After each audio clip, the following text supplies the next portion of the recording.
Tenía todo el cuerpo, ¿no es cierto?, de una persona, el rostro sin ojos, sin boca ni nada, pero representaba al emperador de turno que estaría en aquel lugar. Entonces, ¿qué pasa? En esa ciudad usted podía ir de turista en aquel entonces, podía ser un local, habitante ahí, pero cada 3 meses había una particularidad. La gente tendría que ir a esa plaza durante 7 días a la semana, doblar la rodilla derecha en tierra, cerrar el puño y ponérselo en el corazón. Eso significaba fidelidad a Roma. La otra rodilla levantada, la mano izquierda arriba, y con la boca tenían que gritar a todo pulmón: el emperador es nuestro Señor. Eso habría que hacerlo cada 3 meses consecutivos. Visita, no visita, turista que andaba por ahí, el que vino a visitar al pariente, la gente local tendrían que hacerlo. Ahora, esa plaza, que cada vez que se conmemoraba esto y había que hacerlo, se encontraba rodeada por lo menos de 100 soldados romanos armados hasta los dientes. Significaba que la persona que no lo hacía era una afrenta al imperio en aquel entonces. Imagínense una ciudad, mi amado hermano, en ese tipo de cohabitación que estaba ahí. Ahí llegó el mensaje poderoso de la palabra de Dios. Misioneros que salieron de la ciudad de Efeso se establecieron allí y predicaron el mensaje. Para esta particularidad tenemos que entender varias cosas. Número 1, la fecha que abarca esta iglesia va desde el año 100 al año 297 después de Cristo. Ahí, mi amado hermano, en ese término de 197 años pasaron aproximadamente 10 emperadores. Déjeme decirle que uno era peor que el otro, uno era más cruel que otro, uno traía unas ideas tan infernales para acabar con la iglesia que, mi amado hermano, era totalmente terrible la habitación para un evangélico en aquellos días. Usted se preguntará el por qué. Porque entre ceja y ceja el imperio romano tenía algo, y era erradicar la memoria evangélica, erradicar al pueblo de Dios, terminarlo, acabar con esa gente que lo único que hablaba era de que Jesucristo es el Rey de Reyes y Señor de Señores, que hablaban de un Cristo que sana, liberta, restaura matrimonio, levanta vidas, mi amado hermano, hace cosas extraordinarias que el ser humano no lo puede hacer. Bueno, el imperio romano tenía entre ceja y ceja acabar con esa gente. Sin duda alguna, esto no era ninguna novedad. El Cristo de gloria, escasos minutos antes de ser levantado por los ángeles con destino hacia el reino de los cielos, Él le dijo a los discípulos en Hechos capítulo 1, versos 6 al 9: me seréis testigos en Jerusalén, en Judea, en Samaria y hasta lo último de la tierra. Sin duda, mi amado hermano, no eran 3 lugares muy fáciles. Esto hablaba después de la venida del Espíritu Santo, y el Espíritu Santo días más tarde llega, bautiza a un grupo de 120 en aquel aposento alto. La historia dice que habían 500 ahí adentro, pero solo 120 recibieron ese bautismo del Espíritu Santo. La pregunta sería ¿por qué? Porque el resto, nosotros los 380 restantes, estaban pensando: ¿será cierto? Se codeaban: ¿tú crees que vendrá el Espíritu Santo? ¿Será derramado? ¿Bautizará? Pero habla de que 120 estaban unánimes, con un solo pensamiento, una sola mirada, una sola fe, una sola postura hacia el Creador, hacia el Rey de Reyes y Señor de Señores.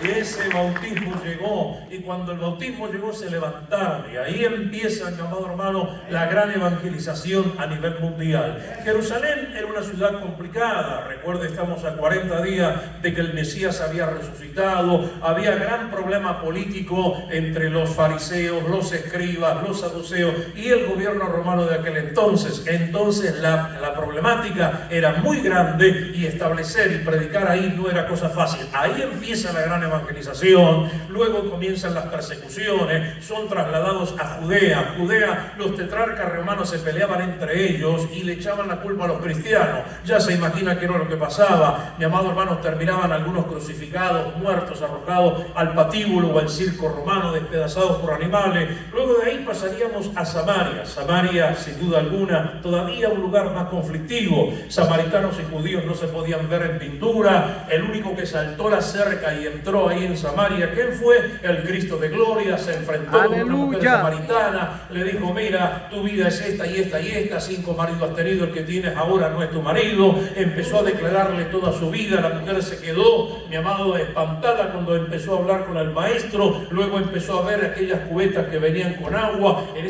aquel pozo, y el Cristo le dice: el que bebe de esta agua volverá a tener sed, pero el que bebe del agua que yo le daré nunca más tendrá sed.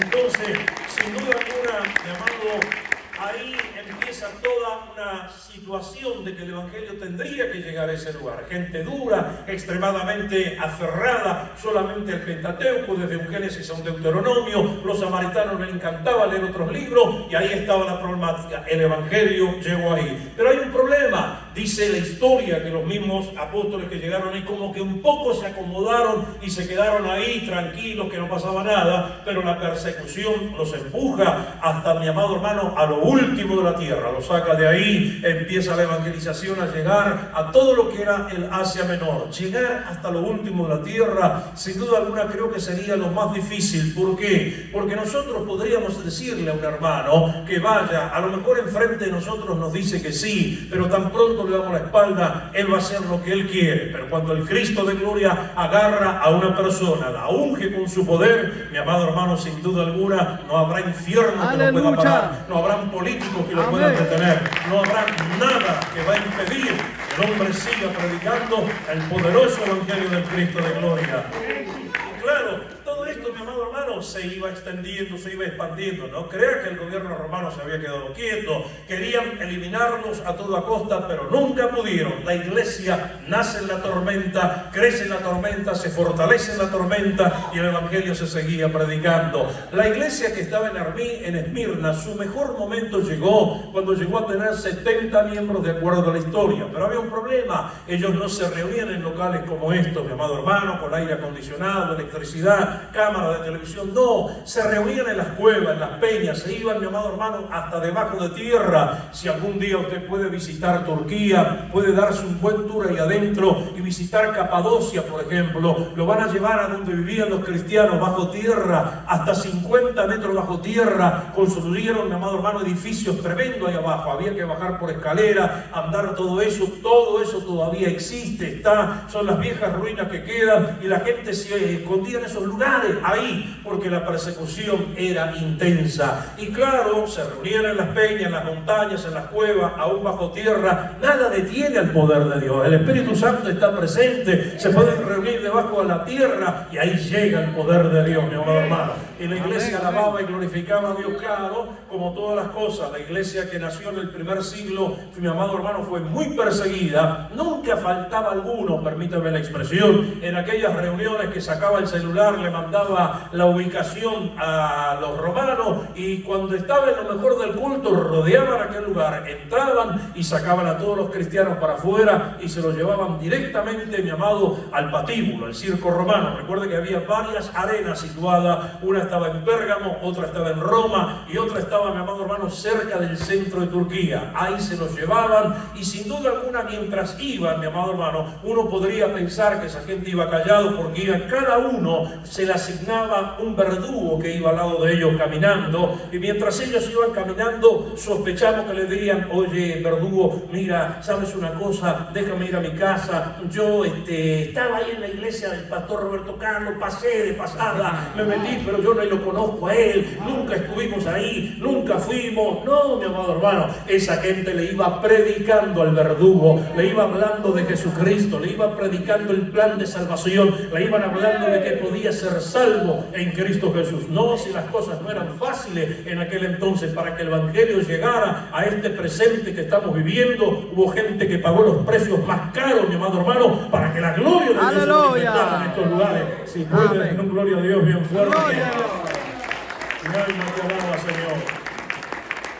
Para que la iglesia tomara fuerza, mi amado hermano, y creciera. Mucha gente, cuando estudia la historia de esta iglesia, se da cuenta que los miembros, para bautizarse que venían, tardaban hasta un año y medio para ir al bautismo. Uno diría: oiga, qué malos maestros tenían con el tema del bautismo para darle las clases bautismales. Esa gente no era dinámica para enseñar. Sí, eran buenísimos para enseñar. Les predicaban, les enseñaban, les daban todo, mi amado. Pero ¿sabe qué? La persona que se convertía al Cristo de gloria quería estar muy seguro que cuando descendiera las aguas bautismales y saliera desde allí, nunca más le darían la espalda al Cristo de gloria. ¿Sabe por qué? Porque había una ley, mi amado, que decía: la persona que se convierta a Jesucristo, y le voy a usar el ejemplo de hoy, de la actualidad. Se quedaba sin carro, perdía su cuenta bancaria, lo echaban del trabajo y si seguía insistiendo con ir a la iglesia, mi amado hermano, la última llamada, por último lo terminaban quitándole la casa, el mobiliario que tenía dentro y terminaba en una situación de calle. Imagínense cómo estamos nosotros, en bandeja de oro, mi amado hermano, en bandeja de oro está el evangelio en la actualidad. ¡Aleluya! Antes no era así y la persona la pensaba bien, y cuando estaba ya, mi amado hermano, seguro de lo que estaba creyendo y en quién creía, se iban y se bautizaban, y desde ahí empezaba, mi amado hermano, aquel calvario que tenían que transitar, vivir bajo el extracto de una persecución en lo cual acabaría con sus vidas, pero esa gente seguía adorando al Cristo de gloria. ¿Sabe una cosa? Lo explicábamos un poquito ayer en la mañana en el seminario.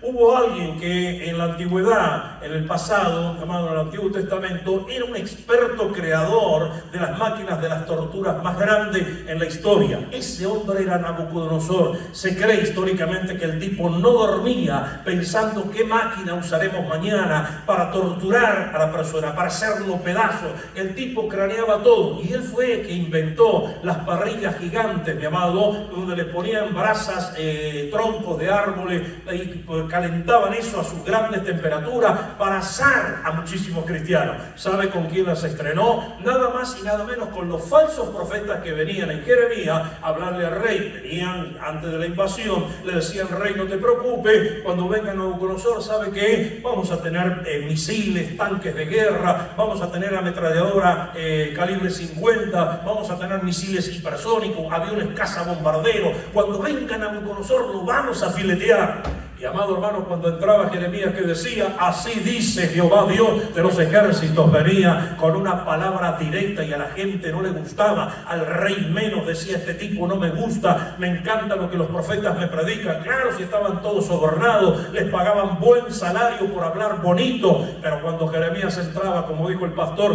no recibía un 5, lo que recibía palos por el lomo. 40 años lo garrotearon. El hombre aguanta aquello, mi amado hermano. Cada vez que el rey decía: al patio con este hombre, lo llevaban, esa era la antesala de la cárcel, lo garroteaban, le quebraban sus huesos. Usted puede leer los primeros 30 capítulos de Jeremías. La última prisión fue el lodo líquido hasta el cuello, lo tuvieron 40 días, lo metieron a sacar de ahí. Cuando se lo llevaban